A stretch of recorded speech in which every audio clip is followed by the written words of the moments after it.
I've played around 15 hours of Rise of the Ronin, and I've come to the conclusion that it's definitely a Team Ninja game, for better or worse.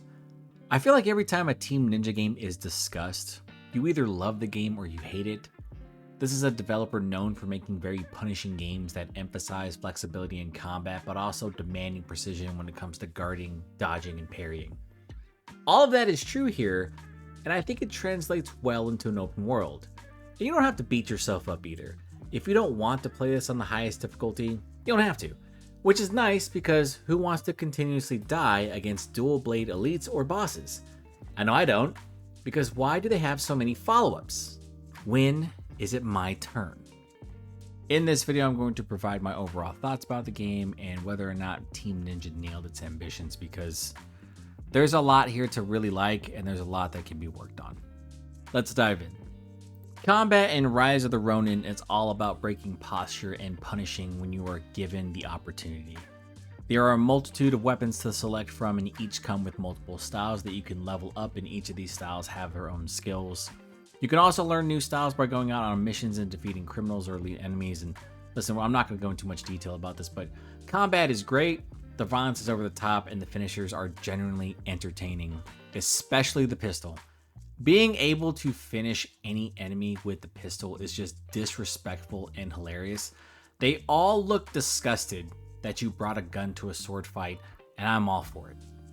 Stealth in this game is trivial but fun, and by that I mean the AI is stupid and can be easily exploited. This has not changed since the first Neo, where enemies can de-aggro fairly quickly as long as you leave their line of sight, and then you can continuously follow up with stealth attacks until they're dead. That's essentially the strategy for elite enemies if you don't want to directly engage in combat. You can also shoot them from afar with bows or rifles, which is useful because there will be enemies on rooftops and other elevated areas. Even though it's really simple, I found stealth to be really entertaining because of how brutal the finishers are. The enemies in this game are practically fodder when they're not paying attention, and it's very entertaining when you can just easily dispatch them.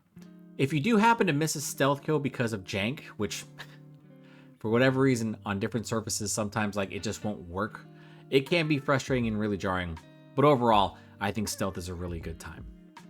Traversal is really solid in Rise of the Ronin. I like the fact that the grappling hook and glider can be used in tandem, and both can be used in assassinations. By the way, that never gets old.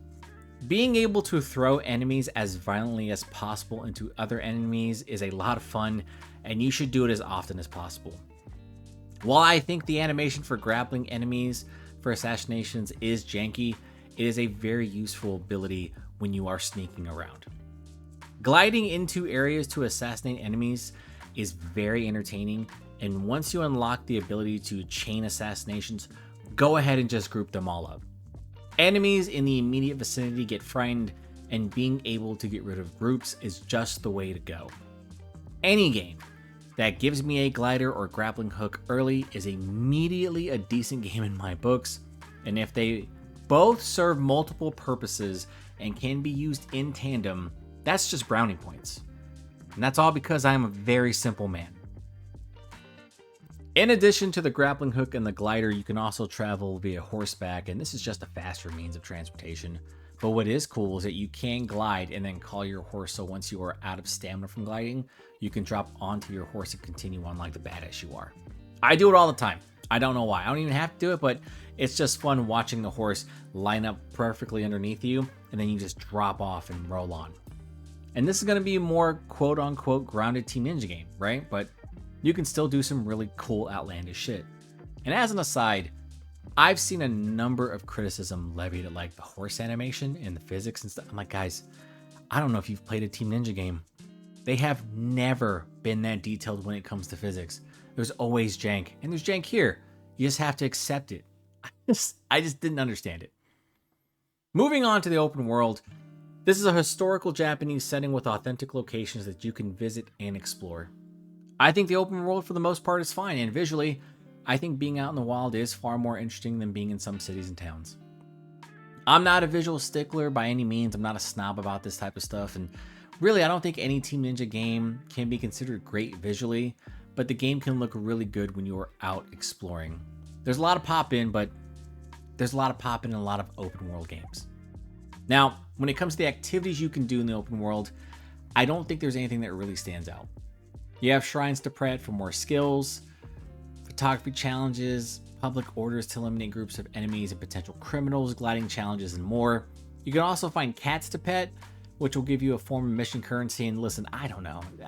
These games are quirky, and this is just one of those quirks. You can also send out your own dog, and if you pet other dogs in the wild, you'll get currency from that too. Listen, like I said, I don't know. It's a great little quirk. You get to pet the doggo, you get to be happy. Everyone wins. Basically, any side content that emphasized combat became my priority to me. In these types of games, if your combat is good and your open world allows me to experiment with different weapons, that is exactly what I'm going to do. Quests in this game I thought were really interesting because they actually varied in structure.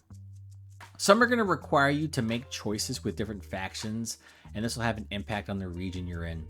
I've seen multi-layered quests, which I thought was really cool, but they all kind of led to the ultimate outcome of killing specific enemies. And I'm not saying that's a bad thing, but I do believe just a little bit more variety would have been beneficial for this game. Some quests allow you to take on partners, and these are individuals who act as key characters in the Rise of Ronin. I brought Commodore Perry along with me, and that man is a menace. There are different skill trees in this game, and honestly, it's all fairly run-of-the-mill stuff, but you can unlock the ability to chain critical attacks with your partners, and I want to think that they show no remorse when they are committing literal war crimes on enemies. Look how many times Commodore Perry stabs this dude. I don't know if that was necessary, but he just got a taste of freedom in its purest form. The quests that allow you to take partners will heavily remind you of Team Ninja's previous work, and I like to think of them as legacy quests, and for the most part, they're all pretty good. The boss fights here, though, they're great. They are absolutely punishing because you will get your ass beat. I am shocked by how menacing some of these enemies are because they know it's a 3v1, but they also know that you didn't bring enough people. Even if you were to run a co-op mission, you had 2 human characters with you, they don't give a shit about that because they will up their level of aggression, and they are just a complete threat. Team Ninja straight up said that even though we have toned down the supernatural elements found in other titles, everyone can now throw hands at a level that would give even the most experienced players problems. And I love it. Now, the one thing that I believe that just does not work in Rise of the Ronin is the loot system.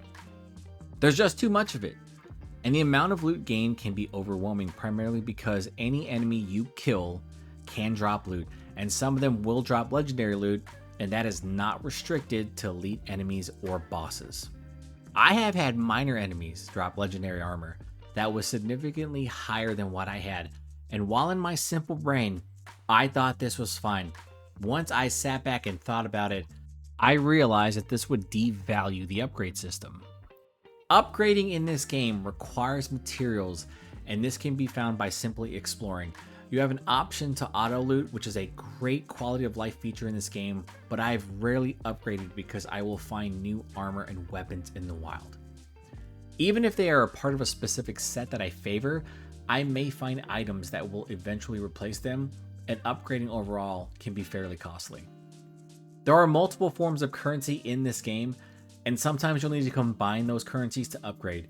It can be confusing for new players, but you can also neglect upgrading for new items. Like, that's pretty much the downfall of why there's so much loot. It's just crazy to me.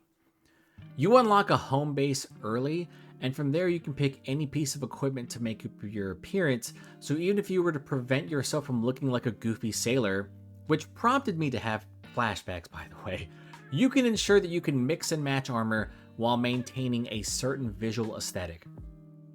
I don't know what Team Ninja was thinking when they had discussions about loot implementation in this game, but I don't believe they came to the correct conclusion. It's just excessive. With that being said, I think that my time with Rise of the Ronin has been pretty fun. I went in with the expectations that I was going to be finally experiencing a true open world Team Ninja game, and I haven't been disappointed so far. I've seen a number of media outlets and content creators really bash the visuals and the performance, and I think there's a lot of truth to the performance issues, but it also makes me feel like people who have played Team Ninja games know what they generally look like, and a lot of these content creators are not aware of what they're going to be in for. There is practically no game in their library, outside of the original Ninja Gaiden, that looked amazing for its time, by the way, that you were going to say outright that it was a visual masterpiece. You're not saying that about Nioh. You're not saying that about Wolong. You're definitely not saying that about Stranger of Paradise. Just throwing that out there. That just doesn't make sense when people are just trying to outright bash this game for the visuals, because it looks better than expected.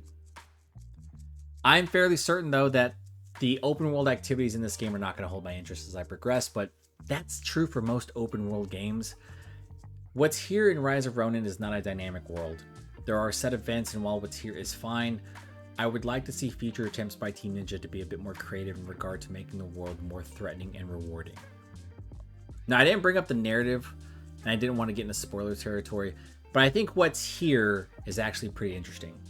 It's a fictional take on historical events with influential individuals that existed during the time, and I really liked working with the different factions and seeing the effect they had on one another.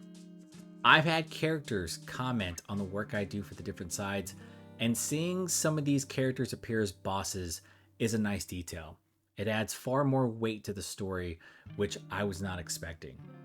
I also like that there are certain characters that are not just potential companions, but they act as shops for upgrades. You can actually have conversations with them, get to know them, gift them stuff. It's a really nice touch. Overall, it's a nice foundation, and generally Team Ninja does really well in their follow-ups. Well, I'm lying. Not Ninja Gaiden 3. I really don't know what happened there. That was just a big mess. So while Rise of the Ronin has its issues, I think this is a good game.